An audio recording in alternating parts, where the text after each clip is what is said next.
Hindi mo ba ako papasukin? Umalis na kayo. Mag-ingat sa babaeng may Hindi namin kayo kailangan dito! May mga kwento talaga sa probinsya na hindi mo basta-basta dapat binabalewala, lalo na kung galing sa matatanda.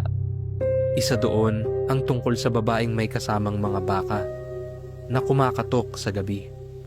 Sabi nila, kapag may kumatok daw ng 10 oras at may maririnig kang mga yabag ng baka sa labas, huwag mo raw bubuksan ang pinto kahit ano pa ang marinig mo. Dati, hindi ako naniniwala sa mga ganon. Akala ko, panakot lang para hindi gumala sa gabi. Isang gabi, mag-isa lang ako sa bahay. Nasa kabilang bukid ang mga magulang ko at doon natulog dahil may binabantayan silang pananim. Tahimik ang paligid, tanging kuliglig at mahina na hangin lang ang kasama ko. Bandang 12:00, may narinig akong mabibigat na yabag sa harap ng bahay. Parang may 3 o 4 na baka na sabay-sabay na naglalakad sa putikan. Pagkatapos, may kumatok. Tok, tok, tok. Mahina pero malinaw. Nanigas ako sa kinauupuan ko. Ilang segundo pa, may narinig akong boses ng babae. Pakiusap, papasukin mo kami. Naliligaw kami. Kasabay Maawa. ng boses Maawa at ka. mahinang pag-ungol ng mga baka. Ramdam ko ang bigat ng mga paa nila sa lupa. Parang nakapaligid sila sa bahay. Hindi ako sumagot. Muling kumatok, mas malakas. Buksan mo, saglit lang. Lumapit ako sa bintana at sumilip sa maliit na siwang. Isang babae na nakaputi ang nakita ko. Mahaba ang buhok, nakayuko. Sa likod niya, may 3 baka na tahimik lang na nakatayo. Normal naman ang itsura nila.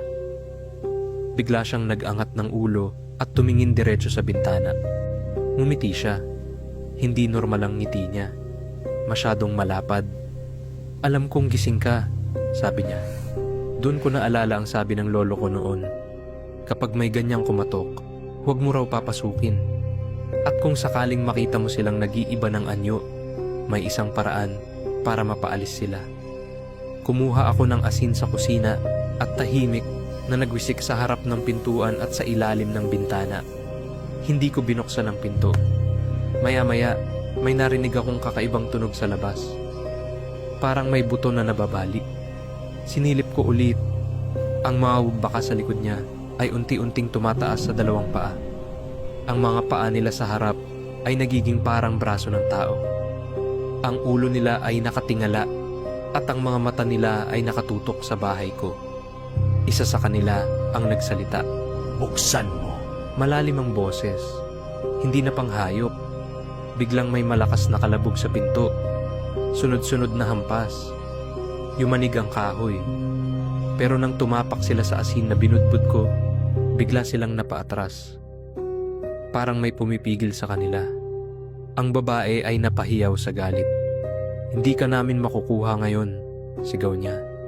Mas lalo akong nagwisik ng asin at nagsindi ng kandila sa loob. Tahimik lang akong nagdasal. Ilang minuto pa, tumigil ang kalabog. Pagtingin ko sa bintana, wala na sila. Kinabukasan, may bakas ng kakaibang paa sa putikan. Hindi paa ng tao. Hindi rin paa ng baka. Pero hanggang doon lang sila. Hindi sila nakalapit sa mismong pintuan dahil sa asin. Simula noon, naniwala na ako sa mga babala ng matatanda. Hindi lahat ng kumakatok sa gabi ay dapat pagbuksan. May mga nilalang na naghihintay lang ng isang pagkakamali mo. At kung hindi ko pinakinggan ng lolo ko, baka isa na ako sa mga kwento na pinag-uusapan ngayon sa baryo. Minsan, ang pagsunod sa payo ng nakatatanda ang nagliligtas sa buhay mo.